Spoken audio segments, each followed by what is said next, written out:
Mga Lodi, don't skip ads po tayo. Maraming salamat sa patuloy ninyong pagsuporta. Paki-like and share naman dyan mga Lodi. At sa mga gustong mag-donate sa ating GCash or regular na load, mag-comment lang po tayo. Para patuloy tayong makapag-upload ng mga bagong kabanata. Marami pong salamat. Subaybayan natin ang kwento ng isang kabataang nangarap para sa kanyang mga mahal sa buhay. Mula sa pinakamahina tungo sa pinakamalakas. Alamin natin ang kwento ng kanyang buhay. Kabanata 2881 hanggang Kabanata 2890. Kabanata 2881. Naisip ni Hansen, Tai. Siya ba yung puting buhok na Tai na nakilala ni Bauer, o siya yung Tai mula sa scroll? Siya ba yung pumatay ng isang Diyos? Lumingon si Tai. Pumasok siya sa metal na templo at naglakad papunta sa altar. Habang nakatingin sa altar, malamig na sinabi ni Tai, kung nandito ka na rin lang, bakit ka pa nagtatago? Nagulat si Hansen. Hindi niya inasahan na madidiscover siya agad. Bigla siyang nakakita ng isang anino na lumitaw sa tabi ng altar. King Jun. Nabigla si Hansen nang makita ang anyo nito.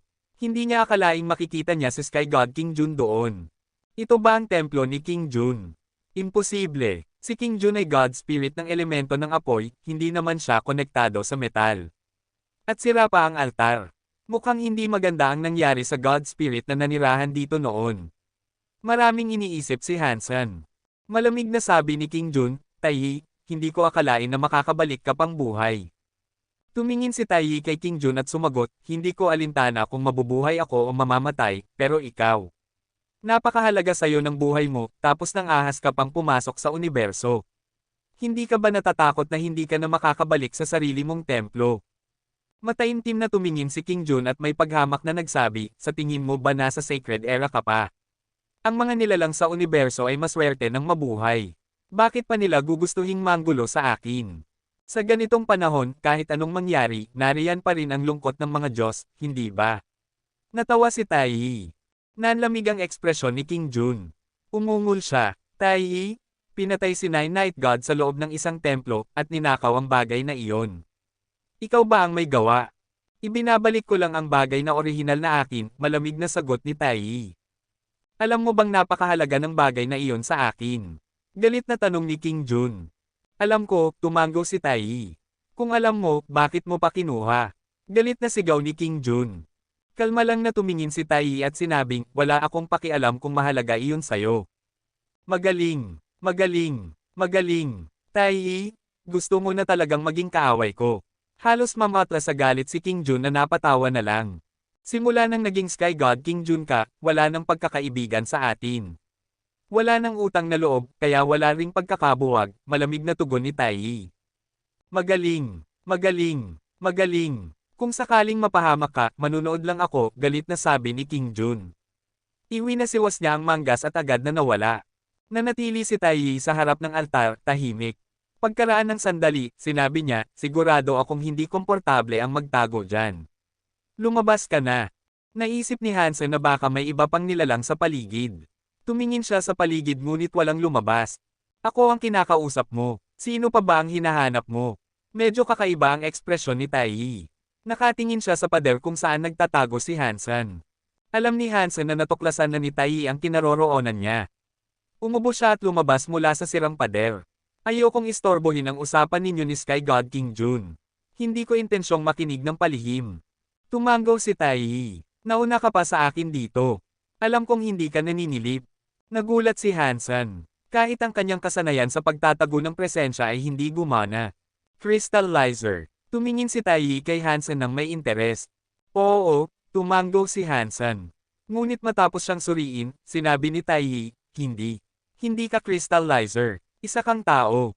Nagulat si Hansen. Pati si God ay naniwalang crystallizer siya, pero si Tai ay kumbinsidong tao siya. May kakaiba rito. Ano ibig mong sabihin? Nakakunot noon na tanong ni Hansen. Tumawa si Tai. Hindi ko akalaing makakalabas ang mga tao mula sa sanctuary matapos ang maikli kong pagtulog. Mukhang sulit nga ang pagsisikap ng sacred leader noon.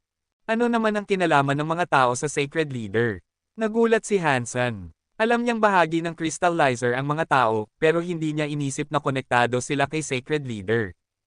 Kung konektado sila, tiyak na sinakop na ng mga crystallizer ang mga tirahan ng Sacred Leader. Alam ni Tai ang tungkol sa mga sanctuary, kaya alam niyang galing doon ang mga tao. At hindi naman siya mukhang nagsisinungaling. Ngumiti si Tai pero hindi sumagot. Tumalikod siya at tumingin sa sirang altar. Matutulungan mo ba ako? Mahina lang ako. Hindi kita matutulungan. Nagduda si Hansen. Gusto niyang matutunan ang sikreto tungkol sa mga tao mula kay Tai, pero ayaw niyang magbigay ng pangakong hindi niya kaya. Hindi naman ito ganoon kahirap, sabi ni Tai. Gusto kong ayusin ang altar na ito. Nandito na ang mga materyales, pero kailangan natin ng dalisay na tubig. Marunong ka bang gumamit ng water geno art? May isa o dalawang water geno art akong kaya, pero bakit mo inaayos ang altar? Nagtatakang tanong ni Hansen. Hindi niya lubos maintindihan si Tai. Batay sa narinig niyang usapan nila ni King Jun, hindi sila magkasundo. Pero alam din niya ang tungkol sa Sacred Leader at mga sanctuary. Ngayon, nais pa nitong ayusin ang altar. Hindi matukoy ni Hansen kung kaninong panig talaga siya. Sinabi pa ni King Jun na pumasok ito sa isang templo at pumatay ng God Spirit. Sigurado si Hansen na si Tai ang God Slayer Tai mula sa scroll. Hindi sumagot si Tai kay Hansen. Inalis niya ang maraming materyales mula sa sirang altar. Pumikit siya ng mata at ipinikit ang daliri. May bumabang puting apoy sa altar. Umira lang apoy at nilamon ang altar. Nakatayo si Hansen sa tabi, ngunit hindi niya nadama ang init. Ang mga materyales ng altar ay natunaw at naging likido, pumupuno sa mga bitik ng altar. Kumikinang ang altar na parang nagbabagang bakal, halos transparent. Pumasok ang natunaw na likido sa mga bitik at dahan-daang nawala ang mga ito. Hindi nagtagal, naging perpekto muli ang altar, ngunit parang kristal na yari. Tutulungan mo ako sa tubig, malamig na utos ni Tai. Kinabahan si Hansen, ngunit sinunod ang tagubilin. Gumamit siya ng water geno art. Lumabas ang maraming tubig at itinapon sa altar. Ngunit bago pa man dumikit, nag-vaporize na ito. Kailangan pa natin ng mas marami para lumamig ang buong altar, sabi ni Tai. Pinalakas pa ni Hansen ang kapangyarihan niya. Dinagdagan niya ng mas maraming tubig ang altar. Kahit anong pilit niya, natutuyo agad sa ere ang tubig. Napakalakas talaga ni Tai, naisip ni Hansen, at mas lalo niyang naunawaan kung gaano kakilabot ang kapangyarihan ng apoy nito. Dahil nakapag-commit na siya, hindi na umatras si Hansen. Hinawakan niya ang Ancient Water God Origin at ginaya ang presensya ng Ancient Water God. Pagkatapos, pinaputok niya ang tubig papunta sa altar. Tumama ang tubig sa altar. Umangat ang puting usok mula rito. Ang nagbabagang altar na parang kristal ay muling naging bato. Kabanata 2882. Bagamat sira ang altar, wala na itong mga bitek. Muli itong bumalik sa dati na parang bago. Wala nga lang Godlight o God Spirit na lumilitaw mula rito. Maraming salamat, kapatid na bata. Heto ang gantimpala mo. Sigurado akong muli tayong magkikita. May inihagis si Tai kay Hansen bago siya naglakad papunta sa altar. Pinanood ni Hansen ang altar na biglang nagliwanag. Ang liwanag ay kumalat sa lahat ng direksyon. Sa bawat lugar na nadadampyan ng Godlight, ang mga sirang gusaling metal ay parang bumabalik sa dati. Lumulutang paitaas ang mga piraso ng metal at bumabalik sa kanilang dating posisyon. Ang palasyo ay muling naaayos. Bigla, nagliparan ang mga piraso ng metal sa buong templo. Ang lahat ng gusali, estatwa, at kagamitan ay nagbabalik na parang umaandar pabalik ang oras. Dahil sa kapangyarihan ng altar, nagsimulang punitin ng buong templo ang espasyo. Paalis na ito sa lugar at patungo sa kalawakan. Hindi nang ahas si Hansen na sundan ang templo. Lumabas siya at pinagmasdan ito mula sa labas. Nang halos 70% hanggang 80% na itong naibalik, nakita na ni Hansen ang estruktura ng templo, nakahugis itong isang malaking ibong metal. Ang dambuhalang ibong metal ay malamig na nakatanaw sa sansinukob na para bang handa na itong ikampay ang mga pakpak at lumipad ng siyam na gabi. Ang dambuhalang ibong metal ay kahawig ng Sun Goldbird na napatay na ni Hansen dati, pero medyo iba rin.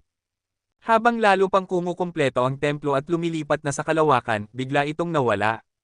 Doon lang naalala ni Hansen na hindi pa niya naitanong kay Tai ang mga gusto niyang malaman. Nilinggan niya ang kanyang mga kamay. Ang iniwan sa kanya ni Tai ay isang bagay na parang itlog. Kasukat ito ng isang itlog at mabigat, na tila gawa sa metal at may kumikislap na kinang. Anong kalokohan to? Binigyan niya ako ng itlog. Lulutuin ko ba to? Naiinis na bulong ni Hansen. Hindi niya alam kung para saan ang itlog. Gumamit siya ng Dunction Aura para silipin ito, ngunit wala siyang nakita na anumang bakas ng buhay. Para lang itong isang art piece na yari sa metal. Hindi ko talaga alam kung ano ang plano ni Tai. Napaka-misteryoso niya. Kaya niyang buksan ang templo, kaya malamang siya ang God Spirit nito. Pero matapos ko siyang makita, hindi naman siya mukhang isang God Spirit. Nakakagulo ng isip. Hindi na pinilit ni Hansen at isinilid na lang ang metal na itlog. Pagkatapos, lumingon siya sa paligid. Wala pa rin siyang ideya kung saang direksyon tatango, kaya basta na lamang siyang gumamit ng galaxy teleportation. Umaasa siyang magkaroon ng swerte at mapadpad sa lugar na may mga tao upang makumpirma ang kanyang kinaroroonan. Dahil hindi niya matukoy ang eksaktong lokasyon, delikado ang galaxy teleportation.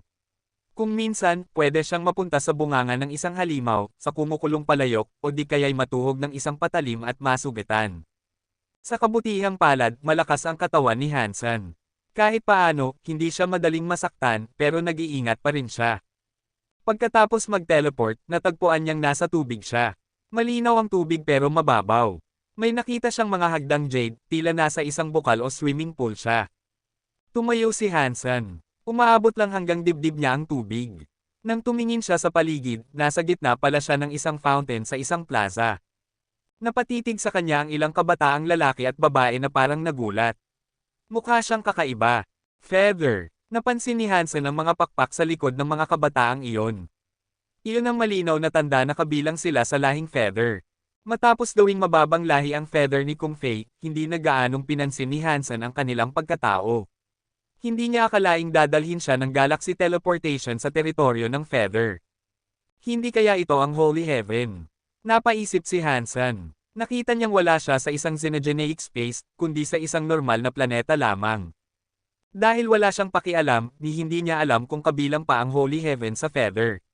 Sa pagiging mababang lahi nila, mahirap na para sa kanila na mapanatili ang ganoong kalaking espasyo. Lumabas si Hansen mula sa fountain at ngumiti sa isang batang Feather. Pasensya na, miss, ano bang lugar ito? Nasa Song Feather Planet ka, sagot ng babaeng Feather na nagulat pa rin.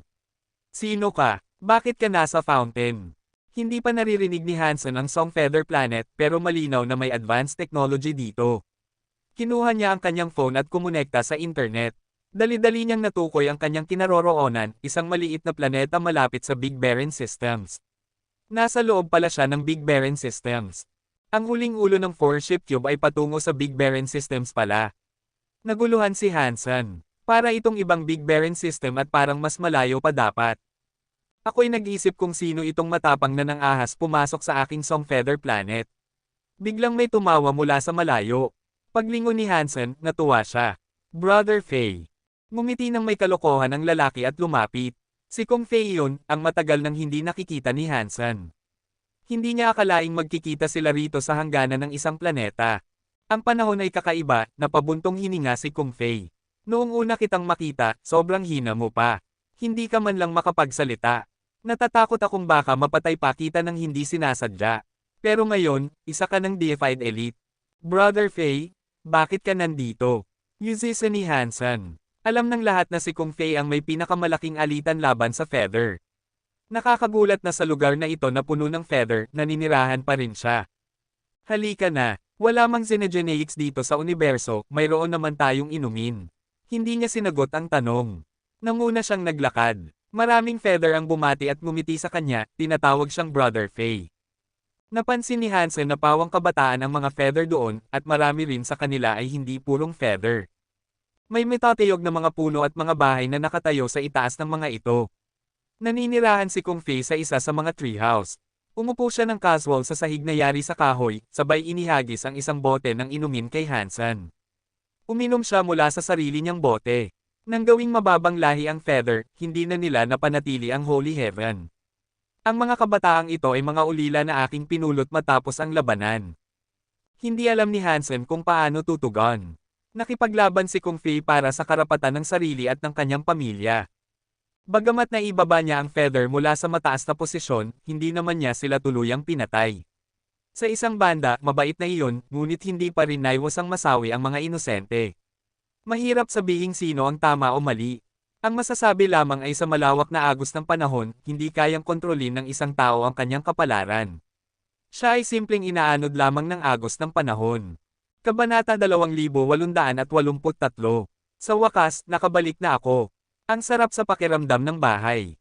Bumalik si Hansen sa kanilang tahanan. Huminga siya ng malalim at tinanggap ang nakakaaliw na halimuyak ng tahanan. Dad! Nang makita si Hansen, agad na tumakbo si Linger papunta sa kanya para magpahag. Linger! Mabuting bata si Linger. Halika, halikan ka ni Daddy. Binuhat ni Hansen si Linger at hinalikan ito sa ulo. Hinimas niya ang pisngi nito at binanggit kung gaano kalambot ang mga pisngi ng anak. Naalala mo pa palang umuwi. Kung hindi ka pa dumating, makakalimutan na ni Linger ang hitsura mo. Inirapan ni Jianran si Hansen. Binuhat ni Hansen si Linger. Ginamit niya ang kanyang ilong para kiskisin ito sa ilong ng anak habang sinasabi, hindi makakalimot si Linger kay Daddy. Tama ba? Nakangiti si Linger, malalaki ang mga mata. Hindi kailanman kakalimutan ni Linger si Daddy, at hindi rin makakalimutan ni Daddy si Linger. Tama. Hawak-hawak ni Hansen si Linger at sinabing, syempre hindi. Si Linger ang baby ni Daddy. Pwede kong makalimutan ang lahat, maliban kay Linger. Nakaakap si Linger sa leeg ni Hansen. Sa paus na boses, nagtanong siya, magkasama ba sina Linger at Daddy magpakailanman? Syempre. Tumango si Hansen. Bakasyon sa kindergarten. Sabi ni Mommy, pwedeng maglaro si Linger. Commendat si Linger at nagtanong, pwede mo ba akong dalhin sa malaking universo para maglaro? Ano? Nabigla si Hansen. Lumabas ang tunay na dahilan kung bakit ito mabait para dalhin siya sa malaking universo. Napabuntong hininga si Hansen. Kung dati pa ito, magdadalawang isip siya at agad natatanggihan ang ideya ng pagdala kay Linger sa malaking universo. Sobrang delikado. Pero ngayon, may sapat na siyang lakas para protektahan ang sarili niya, kaya maaari na niya itong isaalang-alang. Kung walang panganib, dapat mo siyang dalhin, sabi ni Jianran na nasa tabi niya. Ang dami niyang homework na kailangan ng tulong ng magulang. Wala ka namang oras sa kanya. Isipin mo na lang ito bilang biyahe para matapos ang homework. Bakit hindi? May tirahan ako roon. Nandoon si Bauer at si Little Redbird. Sigurado akong miss na nila si Linger. Tumango si Hansen. Tumingin siya kay Jianran at nagtanong, sasama ka ba sa amin? Hindi ako sasama, sagot ni Jianran. Sa mga nakaraang araw, nag-aaral ako ng mga kasanayan ng Schwanman.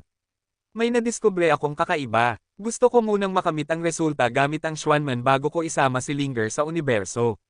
Doon na rin ako titira mula ngayon. Nagulat si Hansen. Ang mga kasanayan ng Schwanman ay masalimuot at nakakaantok pag-aralan. Mahirap itong matutunan ng ordinaryong tao at napakatagal bago makita ang resulta. Nabigla siya na interesado si Jianran na aralin ito. Kinabukasan, dinala ni Hansen si Linger gamit ang teleportation pabalik sa universo. Nagpaalam siya kay Kung Fei at ginamit ang galaxy teleportation upang bumalik sa Space Garden. Madali para kay Linger ang mag-adjust. Hindi siya naapektuhan ng matinding presyon ng universo. Agad siyang nakaangkop sa kapaligiran. Nakakagulat. Gaano kaya kalakas ang katawan ni Linger? Noong ako'y bagong level up at napunta rito, inabot ako ng matagal bago makapag-adjust. Pinagmasdan siya ni Hansen na may kakaibang ekspresyon. Masaya itong tumatalon-talon, umiindayog ang dalawang ponytail. Nagmayabang si Hansen at sinabing, hindi ko siya masisisi. Sa lahat ng ama, si daddy niya lang ang nag-iisang Hansen.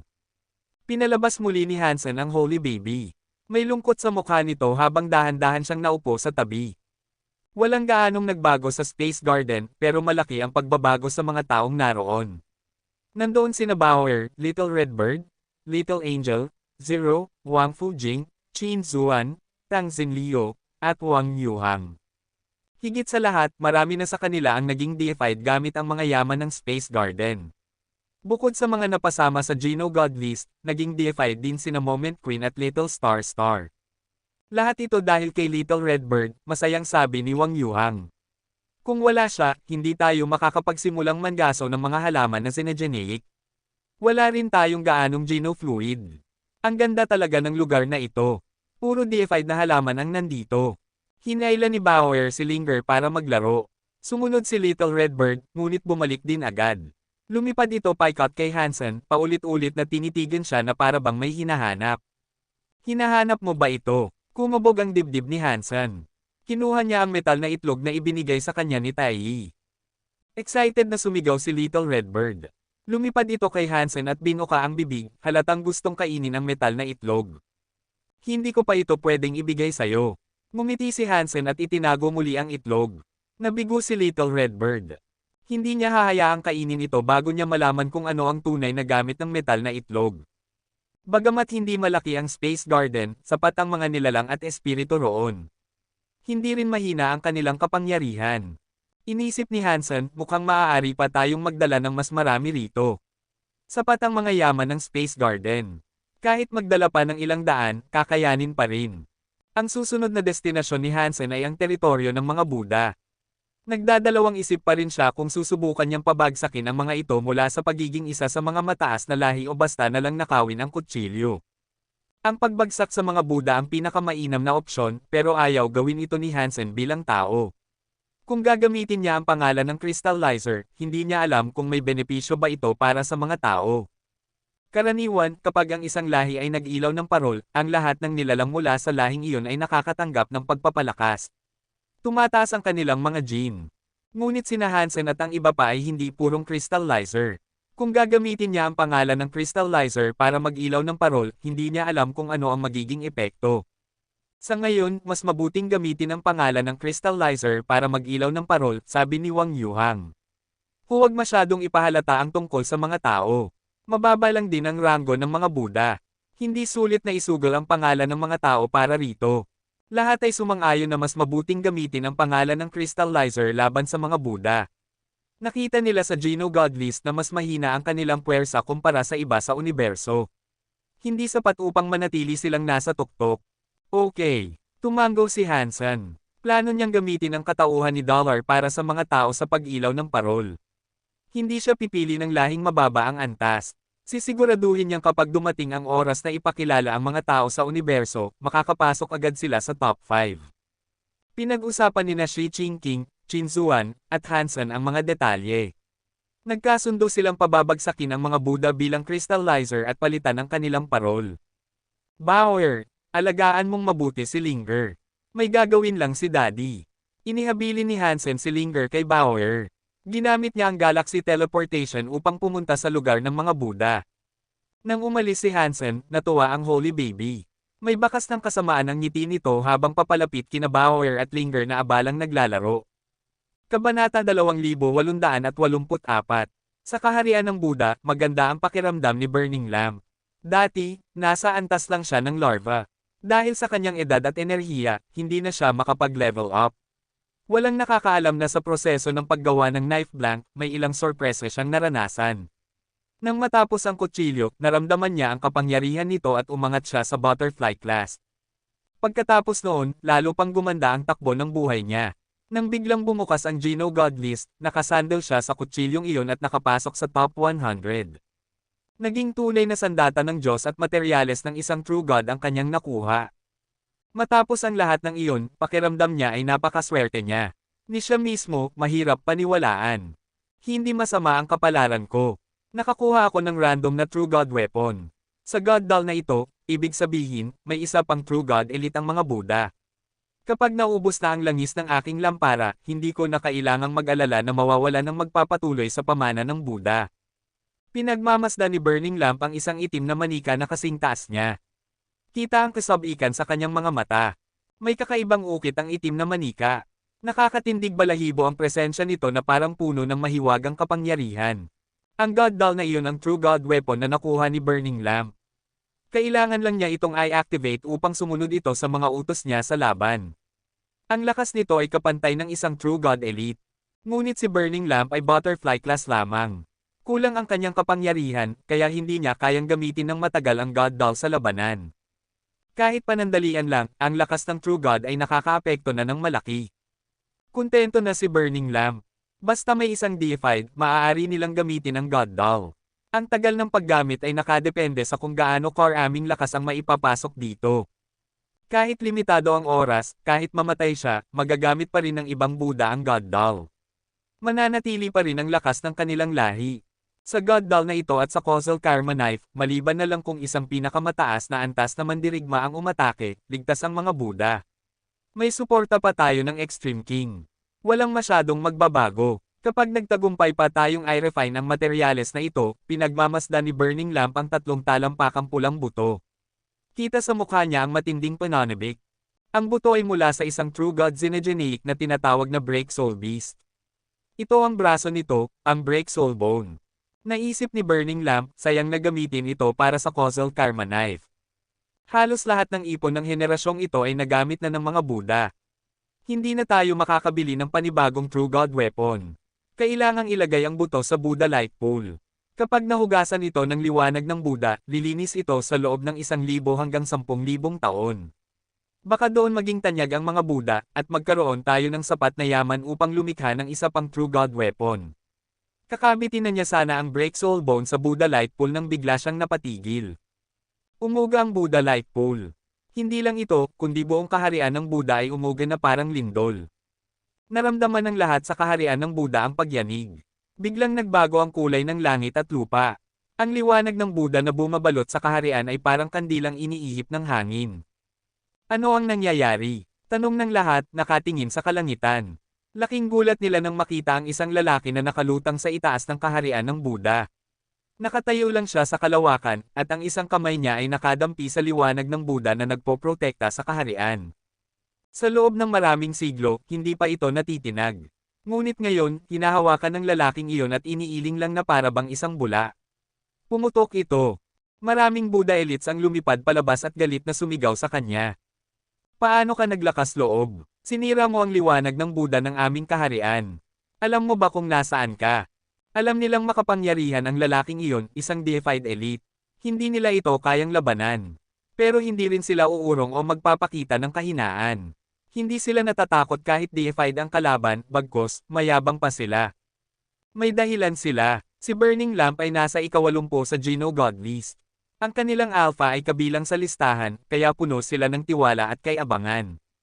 Nakakatawa iyon para kay Hansen. Kung sinasabi nilang ito ang kaharian ng Buddha at tinatanong siya kung alam ba niya kung nasaan siya, kakaiba, ng hari ng mga Buddha. Oh, hindi ko pala alam kung nasaan ako. Saan ba ito? Pakituruan naman ako. Ang ngiti ni Hansen ay tila biro, pero malamig ang kanyang tingin. Ito ang kaharian ng Buddha. Ito ang lugar na pinamumunuan ng Burning Lamp Alpha na nasa Geno God List, matapang na sagot ng isang Buddha elite. Ibig sabihin, tama ang pinuntahan ko, malamig na sagot ni Hansen. Gusto pang magsalita ng hari ng Buddha pero dumating na rin ang iba pang Buddha Kings. Nang makita nila si Hansen, napasigaw si Pure Seeking. Hansen. Siya si Hansen. Ang tinatawag nilang God's Daddy Hansen. Nagulat ang lahat ng Buddha Kings. Hindi man sumali si Hansen sa laban para sa Geno God List, mas maliwanag pa ang kanyang reputasyon kaysa sa mga lumaban. Sa Space Garden, maraming deified elites ang sumali.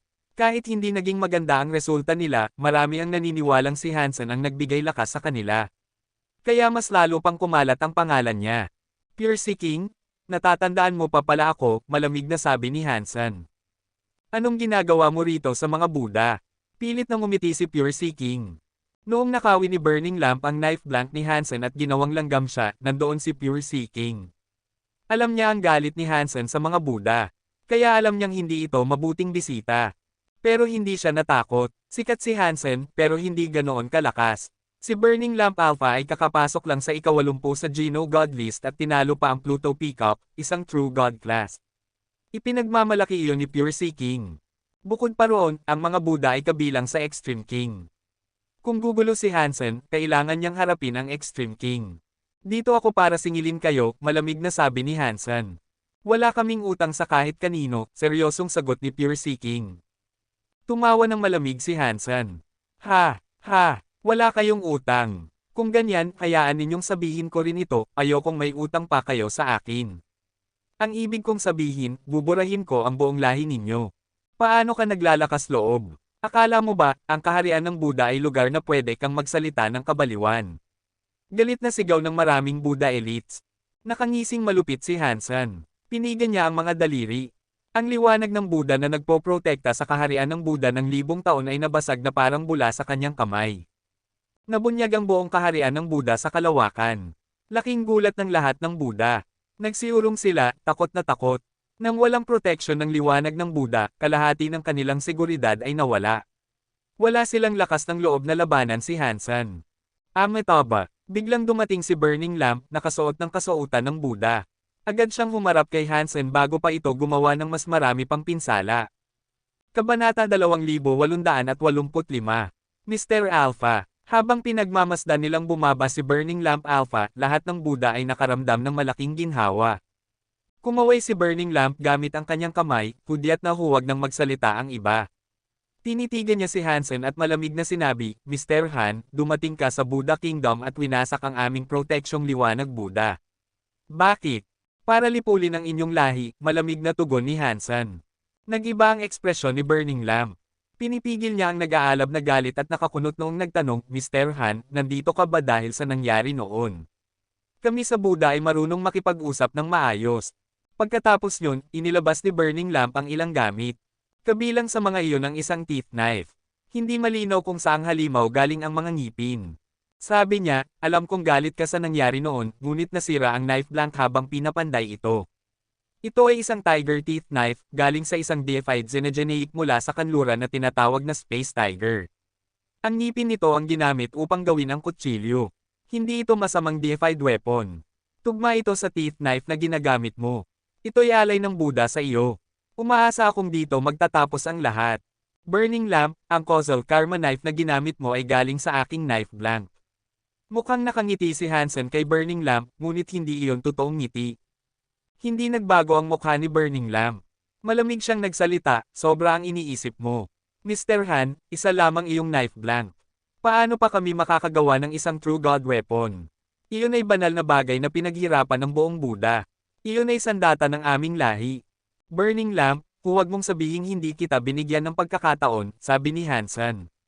Bukod sa True God material, ibigay mo sa akin ang causal karma knife at ang True God weapon na nakuha mo mula sa Geno God list.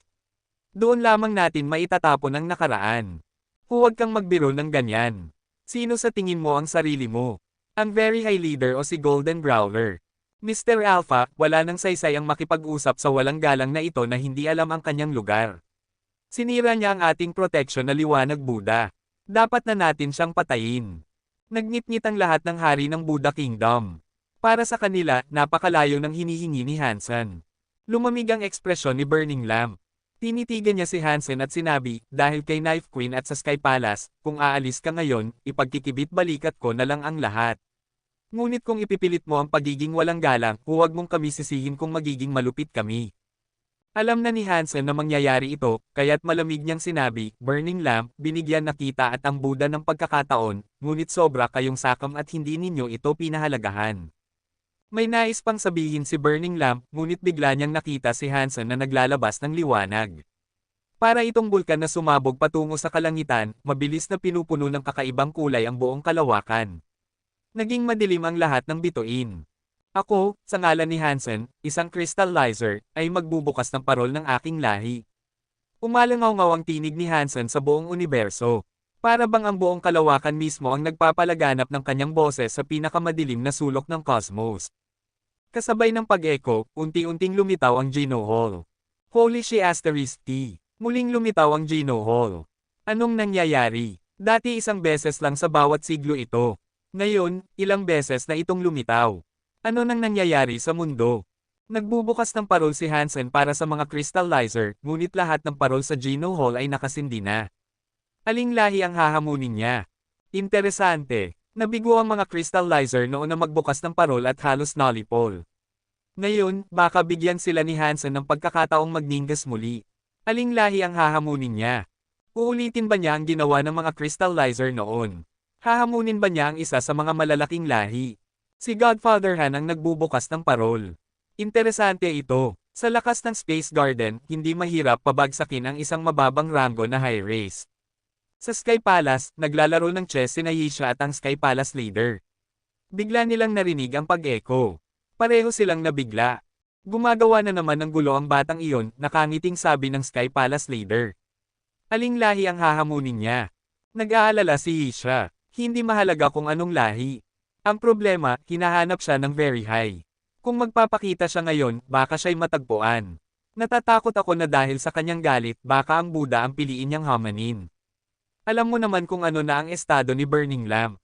Hindi hanggal ang batang iyon, natatawang tugon ng Sky Palace leader.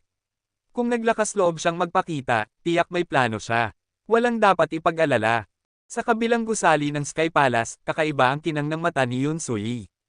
Nagbubukas ng parol si Hansen para sa mga crystallizer. Aling lahi kaya ang hahamunin niya? Sa Extreme King, nakita ni Queen Byway si Hansen sa kalawakan.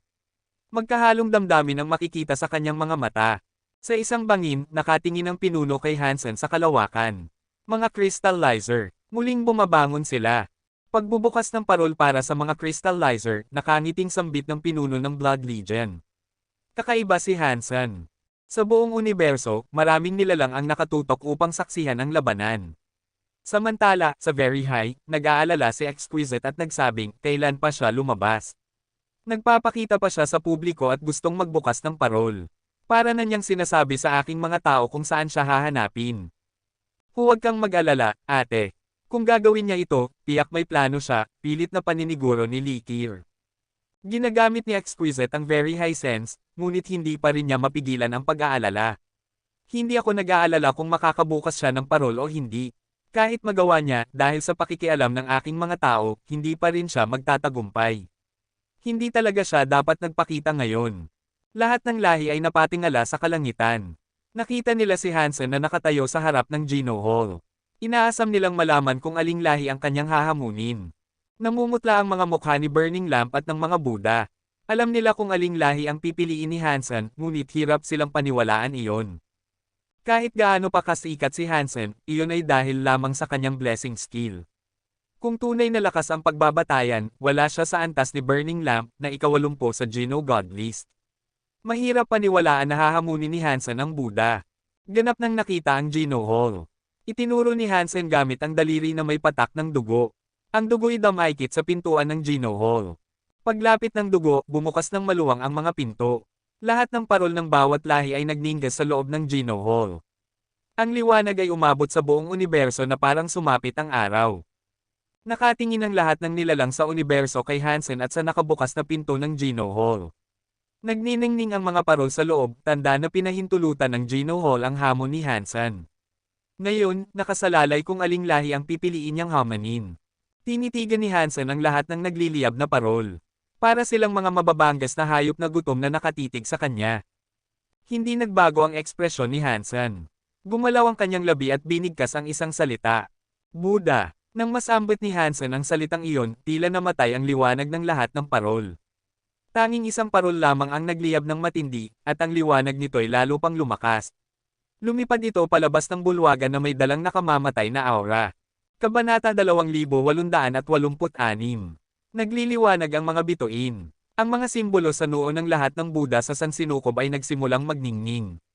Kahit nasa malalayong dako ng universo, magagamit nila ang tatak upang hilahin ang kanilang sarili patungo sa Geno Hall para protektahan ang kanilang lampara. Umalangaw-ngaw ang mga sigaw ng galit sa buong universo habang walang hanggang dami ng Buddha ang naglakbay sa kalawakan. Kahit ang pinakapayak na Buddha na walang kapangyarihang lumipad, ay nagamit ang tatak ng kanilang lahi upang lumaban. Sama-sama silang lahat sa harap ng lampara. Ang kanilang mga katawan ay nagliliyab sa liwanag ng Buddha. Ibinibigay ng bawat isa ang kanilang kapangyarihan sa lampara, dahilan para mas lalong mag-apoy ang ninggas nito. Para itong hilagang liwanag na nagliliwanag sa lahat ng nilalang sa Sansinukob. Naglalabas ito ng nakakatakot na lakas. Hansen. Talaga bang lalabanan mo ang Buddha hanggang kamatayan? Kalmadong sabi ni Burning Lamp, ngunit hindi maitago ng kanyang mga mata ang matinding pagnanais na pumatay. Winuwasak ko lang ang Buddha, malamig na sagot ni Hansen. Hindi naman dapat ganoon kahirap. Pagkarinig sa sinabi ni Hansen, ang lahat sa universo ay nagkaroon ng kakaibang ekspresyon. Hindi ganoon kalakas ang kapangyarihan ng Buddha kung ikukumpara sa mga nakatataas na lahi, ngunit si Burning Lamp, ang Buddha Alpha, ay isang exception. Naabot niya ang antas ng butterfly. Sa laban ng Geno God List, natalo pa niya ang isang Pluto Peacock. Nakapatay siya ng makapangyarihang tunay na Diyos na sina Geneic upang makuha ang ika-80 ranggo. Kahit ang mga tao mula sa mas matataas na lahi ay magdadalawang isip bago hamanin ang Buddha. Bukod pa rito, may suporta ang Buddha mula sa Extreme King. Hindi manunood lang ang Extreme King habang inaapi ang Buddha. Kung gagawin nila iyon, mawawala ang tiwala ng lahat sa kanila. Napaka-arrogant ni Godfather Han. Kahit marami ang mga deified sa Space Garden, mga primitive lang sila. Paano sila maihahambing kay Burning Lamp na nasa top 100 ng Geno God list? Mag-isa niyang hinahamon ang Buddha. Nag-uusap ang lahat. Medyo kakaiba ang anyo ni Isha at nagsabi, syempre, hinamon niya ang Buddha ng siya lang. Tumawa ang pinuno ng Sky Palace at nagsabi, nakikita kong hindi mababa ang antas ni Hansen. Maaring magtagumpay siya, pero ano? Tanong ni Isha. Nabigo ang crystallizers noon sa kanilang hamon dahil may nakisali na dayuhan sa laban ng lahi. Baka muling lumitaw ang mataas na lahi na iyon para hadlangan ulit ang crystallizers. Kahit hindi sila lumitaw, baka hindi rin payagan ng Very High na makawala si Hansen. Mahirap pa rin ito. Umiling ang pinuno ng Sky Palace. Noon, sino ang nakialam at pumihil sa crystallizers na maging mataas na lahi? Nakakunot noong tanong ni Isha. Mahirap nang sabihin. Matagal na iyon. Malamang lahat ng nakasaksi ay patay na. Kahit ang mga sinaunang nilalang na buhay pa ay ayaw ng pag-usapan iyon. Tumawa ang pinuno ng Sky Palace at nagsabi, sa kabila nito, ang mga pumihil sa crystallizers ay parang naging alikabok na lang sa kasaysayan ng universo. Maaring hindi na sila muling lilito. Ang dapat harapin ngayon ni Hansen ay sina Burning Lamp at ang Very High. Habang nag-uusap sila, nagngingit-ngit ang mga Buddha sa narinig mula kay Hansen. Mr. Alpha, dapat patayin ang taong ito. Kailangan punitin natin siya at ipabayad ang kanyang kasalanan. Mr. Alpha, bigyan mo lang kami ng utos at isinusumpa kung ako na ang papatay sa kanya. Nagpatuloy na kalmado ang itsura ni Burning Lamp, ngunit lalo pang nag-alab ang kanyang mga matang puno ng pagpatay. Malamig niyang binigkas ang kasabihan ng Buddha, Amitabha. Kung itutuloy mo ito, huwag mong sisihin ang Buddha kung magiging malupit kami sa Sky Palace. Hindi iyon nakalaan kay Hansen. Sinasabi niya iyon para sa pinuno ng Sky Palace at kay Isha. Pagkatapos noon, nagliyab ang katawan ni Burning Lamp sa liwanag ng Buddha. Iwinasiwas niya ang kamay at nagpalabas ng kakaibang liwanag ng Buddha. Isa itong kapangyarihang nagpapabago ng anyo na naglalayong gawing langgam si Hansen. Ngayon, butterfly class na si Burning Lamp. Mas malakas siya kaysa dati. Kaya mas matindi rin ang kapangyarihan ng pagbabagong iyon. Sa ilalim ng kanyang palad, para bang kaya niyang sakupin ang buong kalawakan. Nakita ng mga Buddha na hindi kumikilos si Hansen. Nang tamaan siya ng liwanag ng pagbabago ng anyo, natuwa sila. Ngunit nang dumampi ang liwanag sa mukha ni Hansen, para lang itong banayad na hangin. Hindi nito nabago ang jeans ni Hansen. Ni hindi nga nito natangay ang kanyang buhok. Nakatayo pa rin siya ng malamig sa kalawakan. Kahit ang manggas niya ay hindi gumalaw. Kasabay ni Burning Lamp, nagbago rin ang mga mukha ng maraming piling Buddha. Noong nagsimula si Burning Lamp sa Geno God List fight, ginamit niya ang kapangyarihan ding iyon upang gawing Polaka ang isang primitive deified. Ngayon, walang ginawa si Hansen laban sa liwanag ng pagbabago, ngunit hindi siya tinablan. Napakatibay ng kanyang katawan. Higit pa siya sa isang primitive deified. Ang Jade Skin skills ni Hansen ay umabot na sa antas na butterfly. Mahirap nang isipin kung gaano pa siya kalakas. Hindi madaling baguhin ang kanyang anyo o genes. Hindi lang kapangyarihan ni Burning Lamp ang hindi uobra. Kahit ang pinuno ng Very High ay hindi kayang baguhin ang pundasyon ng genes ni Hansen. Napakalakas na katawan na walang tagas, papuri ng pinuno ng Sky Palace. Mukhang umabot na sa butterfly class ang batang ito. Pumikit si Isha. Masaya siya na napakabilis ng pag-angat ni Hansen, ngunit alam niyang mas delikado na ang kanyang tatahakin. Ang pagiging butterfly ay baka hindi sapat upang harapin ang kaguluhang binuksan niya. Nakatayo si Hansen sa kalawakan, malamig na nakatingin kay Burning Lamp. Ibigay mo na lang sa akin ang causal karma knife at ang tunay na sandata ng Diyos. Ang paggamit ng maruruming pukano mo ay pagtatawanan lang ng lahat. Galit na galit ang mga estudyanteng Buddha, ngunit hindi na sila kasing yayabang tulad kanina. Nakayanan ni Hansen ang atake ni Burning Lamp nang hindi man lang nasugatan, dahilan para mabahala sila. Amitabha, bulalas ni Burning Lamp ngunit wala nang ibang sinabi. Inilabas niya ang causal karma knife. Paghawak niya nito, nagbago ang buong katawan niya. Para bang may isang espiritu ng Diyos na pumasok sa kanyang katawan at kumokontrol sa kanyang mga buto. Napakaliwanag ng liwanag ng Buddha. Isang nakakatakot na lakas ang dumarating kay Hansen para itong dambuhalang alon. Ngunit gaano man lumakas ang kapangyarihan ni Burning Lamp, nakikita iyon ni Hansen bilang wala lang. Ang nakikita lang niya ay ang mga kamay ni Burning Lamp na may hawak ng causal karma knife. Napatawa pa siya. Burning Lamp, ayos ka ring tao. Ginawa mong isang napakagandang sandata ang aking blankong kutsilyo. Sa totoo lang, dapat pa kitang pasalamatan. Sumigaw si Burning Lamp, ang kutsilyong ito ay sandata ng aking lahi. Tigilan mo ang kalokohan. Ayaw niyang patagilan pa si Hansen, kaya agad siyang humataw. Dumiretso ang liwanag ng Buddha mula sa kutsilyo patungo kay Hansen. Hindi umiwas si Hansen. Ginawa niyang kutsilyo ang kanyang mga kamay at ginamit ang teeth knife upang lumaban ng harapan. Lumabas ang lilang liwanag mula sa kanyang mga kamay. Tumagos ito sa liwanag ng kutsilyo ng Buddha. Bagamat mukhang malakas ang liwanag ng Buddha, nabasag ito ni Hansen sa isang hiwa lang. Ang lilang liwanag ay napakalakas. Tumama ito sa harap ni Burning Lamp. Nagulat siya at sinubukang umiwas, ngunit huli na. Napunit ang kanyang kasuotan ng Buddha. Nagulat ang buong universo. Si Burning Lamp ay nasa top 100 ng Geno God list. Hindi man siya pinakamalakas, ngunit isa siyang butterfly at may hawak na tunay na sandata ng Diyos. Gayunpaman, hindi pa rin niya natalo si Hansen. Kabanata 2887. Grabe, kailan pa naging ganito kalakas si Hansen? Sumasabog ang lakas ni Godfather Han. Sa isang atake lang, napasupol niya si Burning Lamp. Ano bang ginawa ng taong ito sa lahat ng panahong iyon? Paano siya lumakas ng ganito kabilis? Sayang at hindi sumali si Hansen sa mga laban ng Geno God list.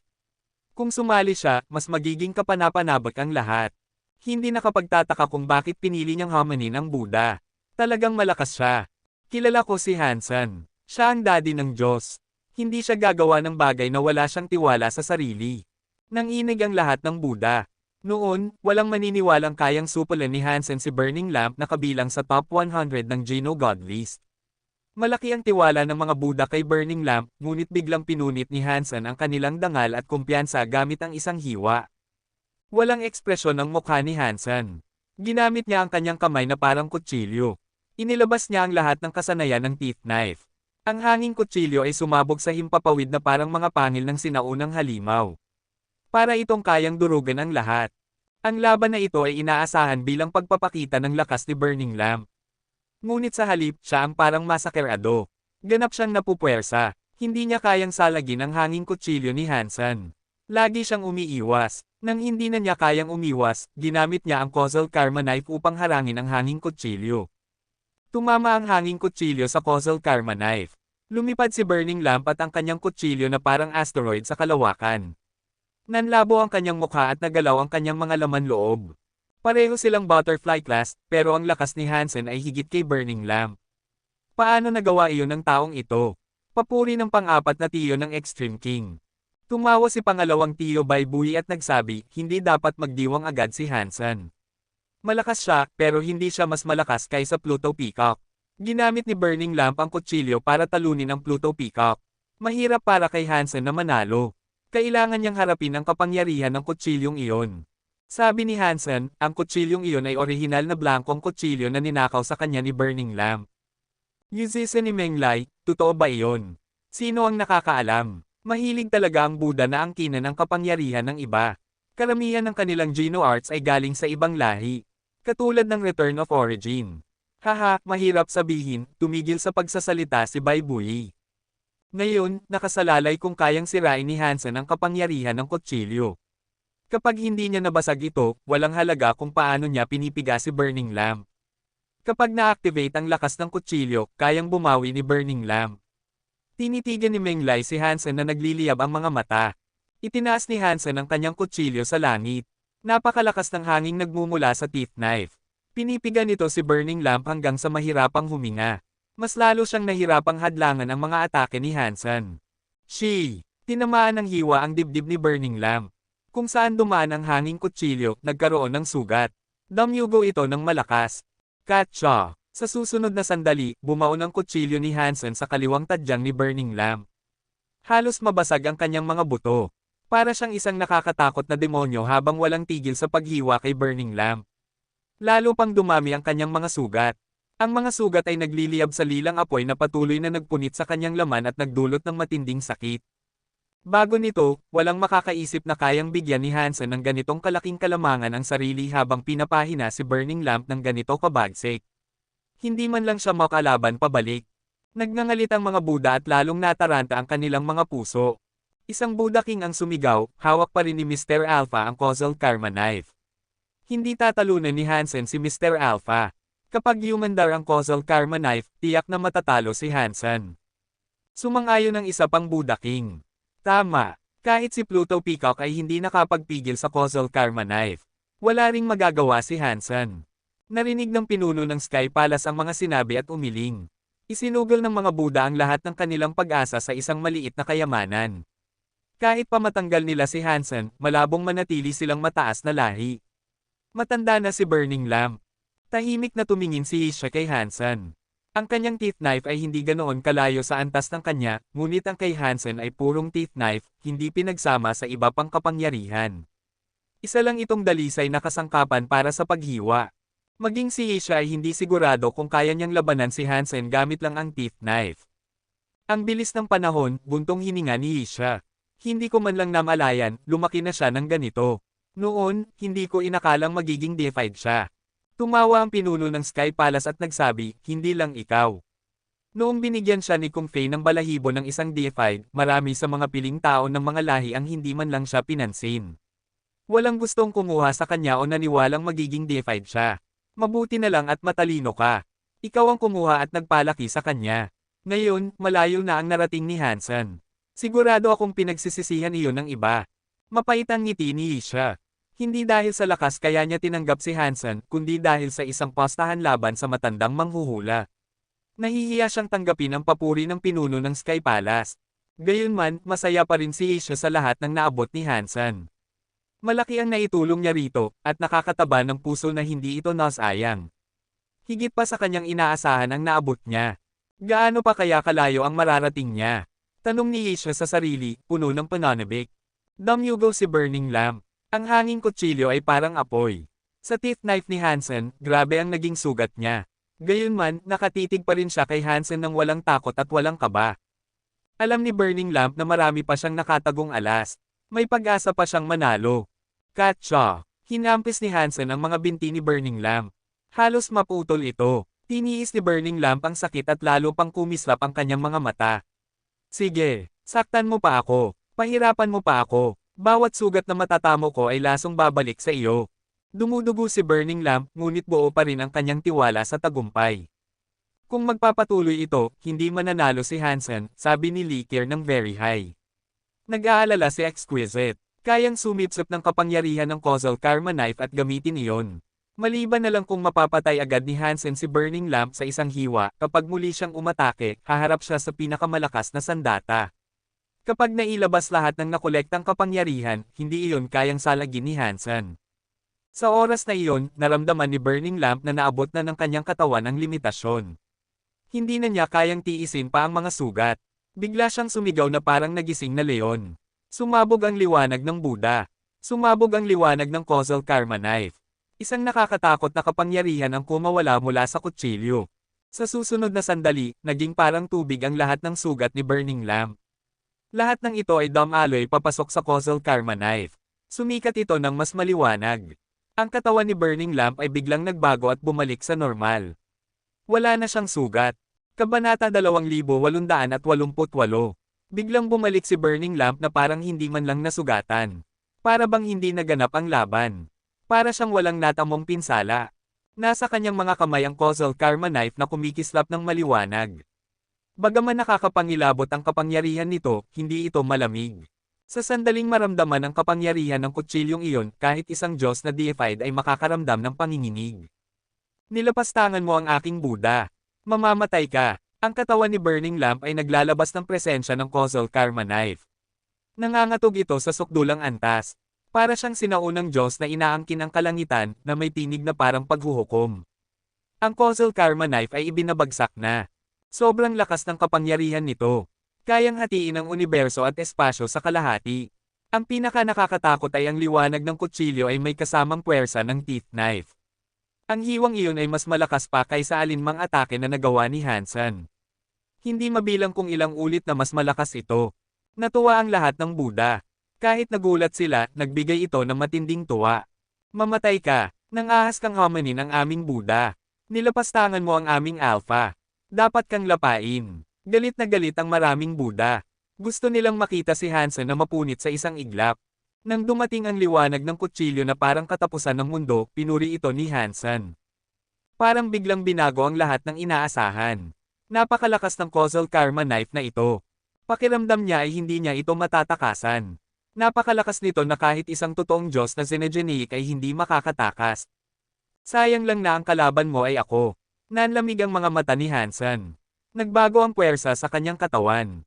Ginamit niya ang isang braso bilang kutsilyo at humiwa papalapit sa papalapit na liwanag ng kutsilyo. Direkta niya ba itong sasalubungin? Gulat na wika ni Menglay. Lahat ay nakakita na ang kapangyarihan ng causal karma knife ay nakasipsip ng lahat ng atake ni Hansen kanina at ginamit laban sa kanya. Isang hiwa na lamang ang kayang pumatay sa isang totoong Diyos. Parang hindi matalinong desisyon na salubungin iyon ng harapan. Umiling si Baibuyi. Hindi dahil ayaw niyang umiwas. Hindi talaga niya kayang umiwas. Kahit wala nito ang Sky Demon power ni Demon Alpha, dala nito ang parehong causal power. Ang causal karma knife ay sinipsip lahat ng pinsalang natamo ni Burning Lamp mula kay Hansen, pero ang ataking iyon ay nakatakdang bumagsak sa kanya. Kahit gumamit siya ng space teleportation sa ilang sistema ang layo, ang karma ay hindi niya matatakasan. Pero ganoon kalakas na atake. Paano sasalungatin ni Hansen iyon? Mapait na ngiti ang nasabi ni Menglay. Tulad ng inaasahan niya, sina Exquisite, Li Qier, Han Yan, Yun Sui, Tang Xinliu, at lahat ng may koneksyon kay Hansen ay lubhang nag-aalala. Humampi si Hansen, ngunit hindi naglabas ng knife air ang kanyang braso. Para bang humihiwa lamang siya sa kawalan. Walang puwersa. Nagulat ang lahat, nagtatanong kung ano ang nangyayari. Pati ang mga Buddha ay natuwa. Sumuko ka na ba? Ngunit sa susunod na segundo, natigilan ang lahat. Ang nakakatakot na liwanag ng kutsilyo ay huminto mismo sa harap ni Hansen. Para itong natigil sa espasyo. Nanginginig ito, para bang natatakot. Boom! Sa gitna ng pagkagulat ng lahat, biglang nagkadurog-durog ang liwanag ng kutsilyo. Naging kulay lilang mga hibla ng kutsilyo ito at parang rumaragas ang baha na bumalik kay Burning Lamp. Gulat na napasigaw si Yun Sui. Under the Sky Knife Skill. Paano niya natalo ang causal karma knife ng ganoon? Manghang tanong ni Yun Susang. Sa ilalim ng Under the Sky, lahat ay piyesa lamang ng laro.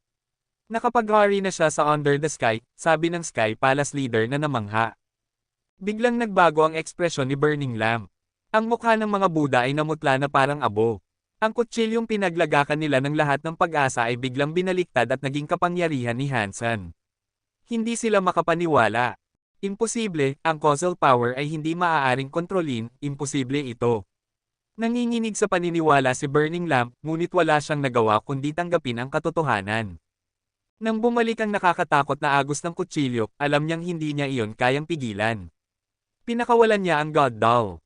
Biglang lumaki ito at naging itim na kahoy na Diyos na manika.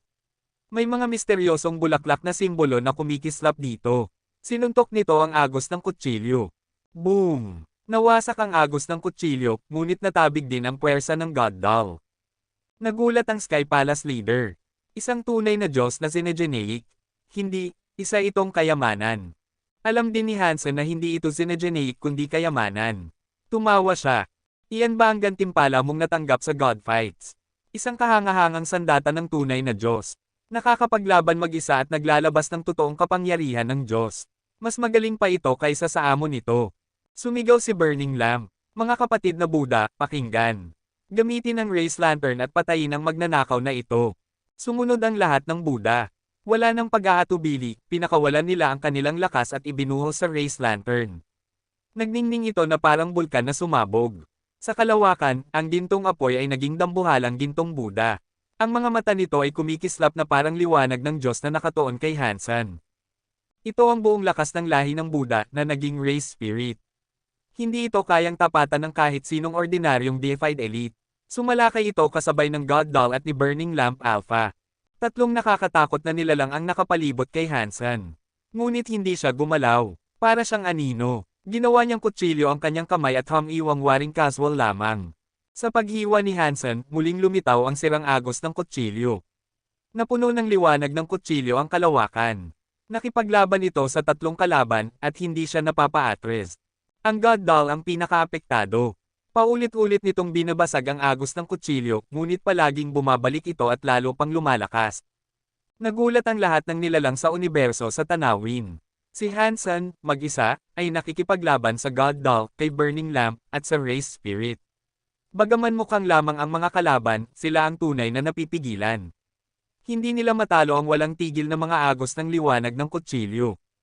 Sa ilalim ng langit, lahat ay piyesa ng laro. Nakatayo sa kalawakan si Hansen na parang Diyos. Ginamit niyang hiwa ang kanyang braso. Biglang dumagsa ang 10,000 liwanag ng kutsilyo sa kanyang kamay at naging slash sky god knife. Sa ilalim ng hiwang iyon, nabalot ng liwanag ng kutsilyo ang buong espasyo. Walang matatakbuhan. Tinamaan ng God Doll at napaatras ng ilang milya. Ngunit patuloy ang pagbagsak ng mga hiwa.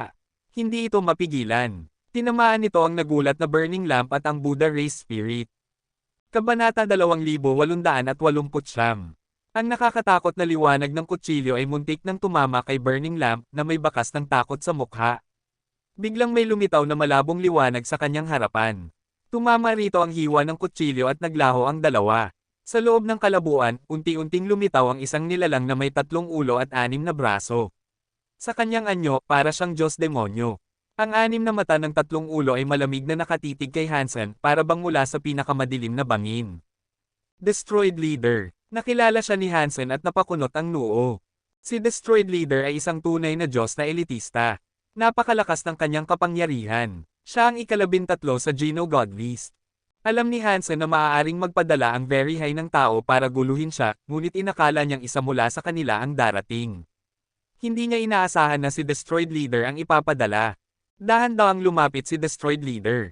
Lalong kumislap ang kanyang malabong liwanag. May 3 ulo si Destroyed Leader, isa ang kumakatawan sa liwanag, isa sa dilim, at isa sa kaluluwa. Pinagsama-sama, ito ang tinatawag na Big Destroyed Godlight. Naabot na ni Destroyed Leader ang pinakamataas na antas nito. Naging Big Destroyed Blurry Godlight, isa sa pinakamapaminsalang Geno Arts. Halos hindi ito kayang sirain. Ang ulo na kumakatawan sa liwanag ay mabait na nagsalita. Hansen, hindi pa dapat maglaho ang Buddha. Bumalik ka na habang maaari pa. Kung hindi ka aalis ngayon, mamamatay ka. Ang ulo na kumakatawan sa dilim ay puno ng pagpaslang. Panahon na para umalis, sabi ng ulo ng kaluluwa. Magkaiba ang tinig ng 3 ulo. Lumawak ang blurry godlight ni Destroyed Leader, papunta kay Hansen. Kung hindi siya aalis, tiyak na aatakihin siya. Natuwa ang lahat ng Buddha. Hindi nila inasahang may ganitong pangyayari. Kahit hindi maganda ang ugnayan ng Buddha at ng Destroyed, tinutulungan pa rin sila. Ngayon, buburahin ko ang Buddha sa talaan ng mataas na lahi. Wala akong pakialam kung sino ang haarang.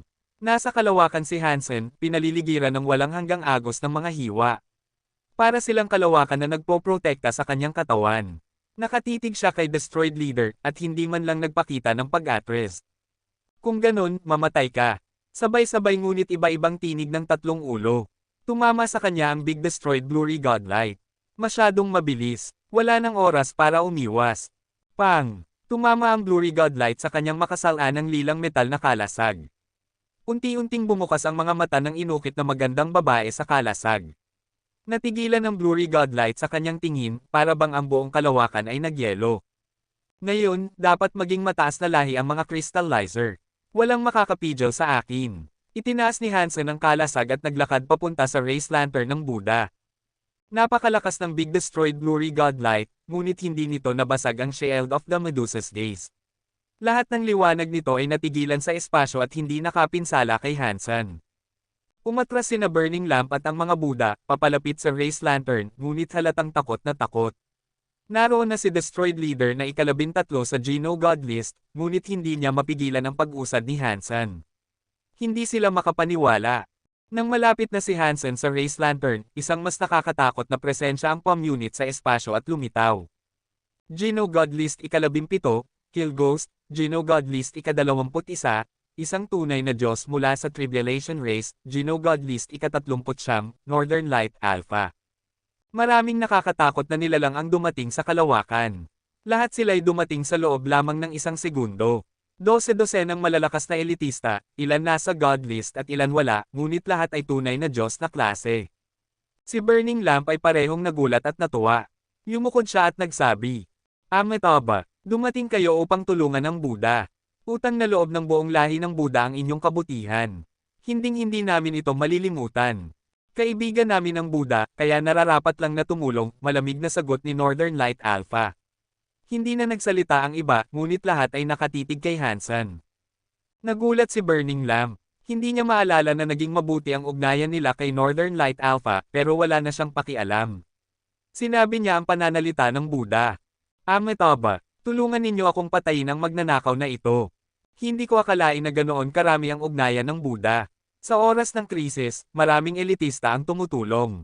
Pero hindi ba nakapagtataka? Maraming dumating na elitista para tulungan ang Buddha pero wala ang Extreme King. Tama ka. Lagi namang umaasa ang Buddha sa Extreme King. Bakit ngayon, wala man lang dumating sa kanila? Kahit ano paman, wala nang tsansa si Hansen na talunin ang Buddha at sindihan ang lantern ng mga crystallizer sa dami ng tumutulong na elitista. Sayang, napakalakas ni Hansen. Kaya niyang iangat ang crystallizer sa top 10. Hindi mahirap para sa kanya. Pero dahil pinili niya ang Buddha na hindi naman mataas na ranggo, napahamak tuloy siya. Pinag-uusapan ng lahat ang sitwasyon. Hinarap siya ni Northern Light Alpha at nagsabi, Hansen, pagbigyan mo ang Northern Lights. Umatras ka na. Paano kung hindi ako umatras? Malamig na sagot ni Hansen habang nakatingin sa lahat ng tunay na Diyos. Tandaan niya silang lahat. Kung hindi ka uurong, mamamatay ka. Ang tinig ni Kill Ghost ay matalim na matalim, kasabay ng kanyang anyong anino. Pinaligiran si Hansen ng mga elitista. Ang kanilang mga presensya ay parang halimaw na nag-aabang. Delikado ang sitwasyon. Ramdam ng lahat na nais nilang patayin si Hansen. Kapag gumawa siya ng isa pang hakbang, baka tuluyan na siyang mapatay. Laban sa 12 ng tunay na Diyos, ang tanging pananggalang lamang ni Hansen ay ang Shield of the Medusa's Gaze. Kahit gaano ito kalakas, hindi nito kakayanin kung sabay-sabay silang umatake. Bakit nangyayari ito? Gulat si Exquisite. Hindi pa man dumarating ang Very High, marami ng elitista ang gumugulo kay Hansen. May kakaibang ekspresyon si Lee Kier. Nakakapanibago ito, lalo na ang Tribulation Race. May matinding alitan sila sa Buddha. Kaaway pa nga sila, bakit sila ngayon tumutulong? Naguguluhan din ang Sky Palace leader, ngunit agad niyang naunawaan. Napakunot ang mukha niya at nagsabi. Parang ayaw ng mga nilalang na ito na maging mataas na lahi ang crystallizer. Kung hindi, bakit tutulong ang napakaraming tunay na Diyos sa Buddha? Tahimik lamang si Isha. Ngunit ang kanyang mga mata ay puno ng pag-aalala. Hindi na ito tungkol sa kakayahan ni Hansen na talunin ang Buddha, hindi niya alam kung ligtas pa ba itong makakaalis. Kabanata 2890. Sino ang nasa likod ng lahat ng ito? Sino ang ayaw na maging mataas na lahi ang mga crystallizer at gumastos ng napakalaki para lang matiyak na hindi iyon mangyayari? Mukhang hindi aksidente ang pagkabigo ng sinaunang mga crystallizer noon. Ang paningin ni Hansen ay tila tapis area ng kumikislap na mga bituin. Ang buong universo ay binubuo ng maraming lahi. Tanging ang mga mataas na lahi lamang ang may mga Diyos na deified. Kahit pa may ilang mababang lahi na nagkaroon ng deified elite, iyon ay mga exception lamang, hindi karaniwan. Mayroon lamang 10,000 na mataas na lahi. Sa mga iyon, 20 lamang ang maaaring magkaroon ng tunay na Diyos na mga elite. Ngayon, maraming tunay na Diyos mula sa mataas na lahi ang lumilitaw. Kung sino man ang nasa likod nito ay isang napakadelikadong kalaban. Isang bagay lang ang ikinatuwa ni Hansen, wala siyang nakitang mula sa 3 pinakamataas na lahi. Kung kaya ring kontrolin ng nasa likod nito ang 3 iyon, tunay na nakakatakot iyon. Hansen, tatalikod ka na ba ngayon? Sabay-sabay na saway ng 3 ulo ni Destroyed Leader. Lalo pang lumakas ang Big Destroyed Blurry Godlight. Nayanig ang buong kalawakan. Ang lahat ng Buddha ay nasabik. Sumigaw si Pure Seeking, tulungan ninyo kaming patayin ang magnanakaw na ito. Bastos siya sa lahat, dapat siyang patayin. Oo, patayin natin siya. Pinipilit ng mga tunay na Diyos si Hansen na umatras. Ang langit ay tila puno ng mga Diyos-demonyo na pumapalibot kay Hansen, hindi siya pinapayagang makaalis. Halatang hindi nila siya papalayain ng basta-basta. Pinagsasabihan nila si Hansen upang mapilitan siyang sumuko sa laban kontra Buddha. Ngayon, ako, si Hansen, ay magsisindi ng ilawan para sa mga crystallizer. Kung sino man ang haarang, mamamatay. Itinaas ni Hansen ang kanyang kilay. Wala siyang pakialam sa mga tunay na Diyos na dumating o sa kanilang nakakatakot na puwersa. Ang mga liwanag ng kutsilyo sa paligid ng kanyang katawan ay umiikot tulad ng isang galik siyang patungo sa race lantern. Nagulat ang lahat ng lahi sa universo. Hindi nila inasahan na nais pa ring wasakin ni Hansen ang race lantern ng Buddha sa harap ng napakaraming tunay na Diyos. Sa isang planetang pag-aari ng Thousand Treasury, kumislap ang mga mata ni Stay Up Late. Mahigpit niyang pinisil ang kanyang mga kamao hanggang sa bumao ng kanyang mga kuko sa laman. Damyugo ang kanyang mga kamay, ngunit parang wala siyang naramdaman. Magiging mataas na lahi na ba talaga ang mga crystallizer? Alam ni Stay Up Late kung gaano kahirap ang laban na kakaharapin ni Hansen, ngunit umaasa pa rin siyang magtatagumpay siya. Noong natalo ang mga crystallizer, kakaunti ang nakaligtas at tumakas papunta sa mga sanctuary. Wala ni isa ang nag-isip na babalik pa sila sa universo, lalo na't muling magiging mataas na lahi. Ngayon, isang hakbang na lang at magiging mataas na lahi ang mga crystallizer, ngunit napakalaki ng hadlang na iyon. Ang mga tunay na Diyos ay parang mga bundok na imposibleng tawirin. Bakit? Bakit kami? Bakit kailangan pang maghirap ng mga crystallizer para maging mataas na lahi? Bakit pinipigilan kami ng lahat ng tunay na Diyos? Sa universo, ang mga batang crystallizer na natira ay umiiyak. Namumula ang kanilang mga mata tulad ni Stay Up Late. Sa sobrang galit, sumisigaw sila. Mahigit 12 tunay na Diyos ang lumabas, hawak ang kani-kanilang godlight. Si Destroyed Leader, na hamarang kay Hansen, ay nagpalabas ng Big Destroyed Blurry Godlight na tila nagpapabagsak ng kalangitan. Ayaw umatras ni Hansen. Ang kalasag sa kanyang kamay ay naglabas ng kakaibang liwanag. Bahagyang bumukas ang mga mata ni Medusa. Ang liwanag ay nagpahinto sa Big Destroyed Blurry Godlight sa ere. Kasabay nito, nagpalabas din si Hansen ng Godlight. Ang Godlight na ito ay hindi ang karaniwang liwanag ng kutsilyo ni Hansen. Isa itong pambihirang liwanag. Pagbagsak nito kay Destroyed Leader, nabalot siya ng Blurry Godlight at agad nakipagsagupa. Ngunit hindi naapektuhan ang Godlight. Pagbagsak nito kay Destroyed Leader, nagbago siya ng malaki. Ang kanyang mukha ay nag-iba. Nagulat ang lahat ng tunay na Diyos na nakapalibot kay Hansen. Napatras silang lahat ng hindi sinasadya. Ang Godlight ay tumama kay Destroyed Leader, isang tunay na Diyos. Ang kanyang katawan ay mabilis na bumaba sa antas, mula True God naging butterfly class siya. Dumagsa ang libo-libong liwanag ng kutsilyo at winasak ang katawan ni Destroyed Leader. Dahil pareho na silang butterfly class, hindi na niya kayang salagin ang atake ni Hansen. Nadurog ang kanyang katawan at naging alabok. Nanginig sa takot sina Northern Light Alpha at iba pa. Si Destroyed Leader ay isa sa pinakamalakas, ngunit sa harap ni Hansen, bumaba siya mula True God tungo sa butterfly class bago tuluyang mapulbos. Anong kapangyarihan iyon? Si Destroyed Leader ay deified, tunay na Diyos, pero pinababa siya ni Hansen sa butterfly class. Kayang pataasin ni God's Daddy ang antas mo, kaya rin niyang pababain. Nakakabaliw ito. Sobra ang kapangyarihang iyon. Sino ang makakalaban? Kahit isang tunay na Diyos, binabalang niya. Kung sumali si Hansen sa Geno God List fight, siguradong siya ang una. Hindi si Golden Brawler. Nanlaki ang mga mata ng lahat habang pinagmamasdan si Hansen. Matikas na nakatayo si Hansen sa kalawakan. Tumingin siya sa universo at malamig na nagsabi, sino ang pipigil sa akin na sindihan ang ilaw para sa mga crystallizer? Walang sumagot. Tahimik na umatras sina Northern Light Alpha at ang iba pang mga Diyos. Nang makita ng mga Buddha si Hansen na papalapit na may dalang parang galaksiyang liwanag ng mga kutsilyo, nagmukha siyang isang tunay na Diyos. Ang mga mukha ng bawat Buddha ay napuno ng takot at kawalan ng pag-asa. Si Burning Lamp ay namutla habang nanginginig at hawak ang Causal Karma Knife at ang God Doll. Mr. Hansen, pagkakamali ko, kasakiman ko. Ang kutsilyong ito ay mula sa Blanca mong espada. Ibinabalik ko ito sa'yo. Ang God Doll na ito ay gantimpala mula sa Geno God List, ibinibigay ko rin sa'yo. Patawarin mo kami. Hindi karapat-dapat ang Buddha para maging karibal ng iyong lahi.